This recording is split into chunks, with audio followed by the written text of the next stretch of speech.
अस्सलाम वालेकुम students. Exercise 1D का क्वेश्चन नंबर 5 है।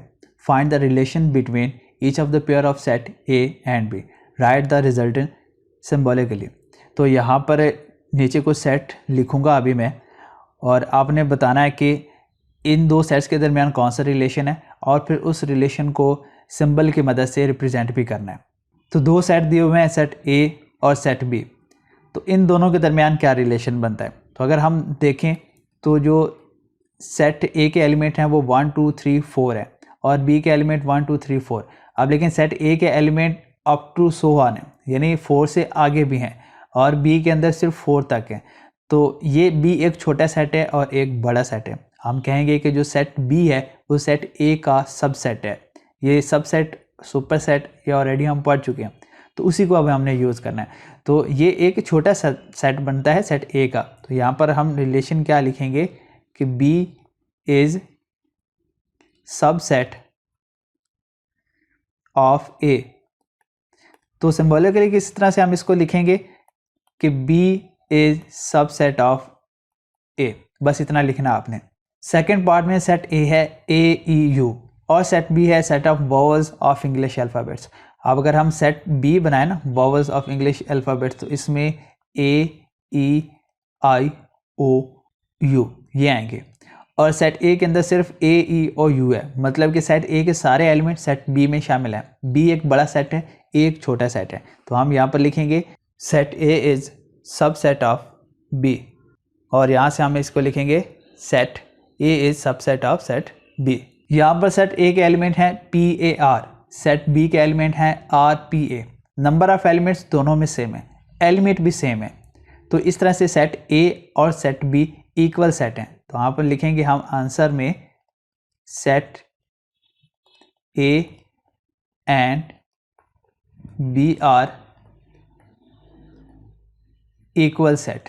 अब मूव करते हैं क्वेश्चन नंबर 6 की तरफ। Write the missing element in each of the set equivalent. अब यहाँ पर कुछ नीचे सेट दिए हुए होंगे, उसमें से एक एलिमेंट मिस होगा, आपने बताना है कि वो कौन सा एलिमेंट होगा। तो सबसे पहले मैं लिखता हूँ यहाँ पर एक सेट ये है SOFT और दूसरा एक है TF-S। तो यहाँ पर क्या आएगा? ठीक है, देखें इस सबसे पहले तो हम देखें कि इसके एलिमेंट्स हैं टोटल कितने, 4 हैं, इसके भी 4 हैं, और एलिमेंट हैं भी सेम SOFT। तो इधर देखें TFS, तो एक ही लेटर मिसिंग है, बाकी सारे तो इसमें है ना। जैसे कि यहाँ पर इधर S है, सेट पहले सेट में S है, तो यहाँ पर भी S है, इसमें F लिखा हुआ है, इधर भी F है, इधर T है, इधर भी T है। तो एक लेटर मिसिंग है जो कि है O, तो यहाँ पर आएगा O। इस तरह से ये कंप्लीट हो जाएगा। सेकेंड पार्ट में लिखा हुआ है A E एंड T, जबकि दूसरे सेट में है T-A। दोबारा से नंबर ऑफ एलिमेंट सेम है, फिर एलिमेंट भी सेम है। अगर यहाँ पर T है तो इधर भी T है, इधर A है तो इधर भी है, तो बीच में से ये वाला लेटर मिस है जो कि E है, तो यहाँ पर भी क्या आएगा E। थर्ड पार्ट में 1 2 3 और इधर से है 1 3 डैश। तो देखें टोटल एलिमेंट 3 है, 1 2 3, इधर इधर है 1 3, तो एक एलिमेंट मिसिंग है जो कि है 2, तो यहाँ पर 2 आ जाएगा। फिर उसके आगे है POT और दूसरे सेट में है T-P।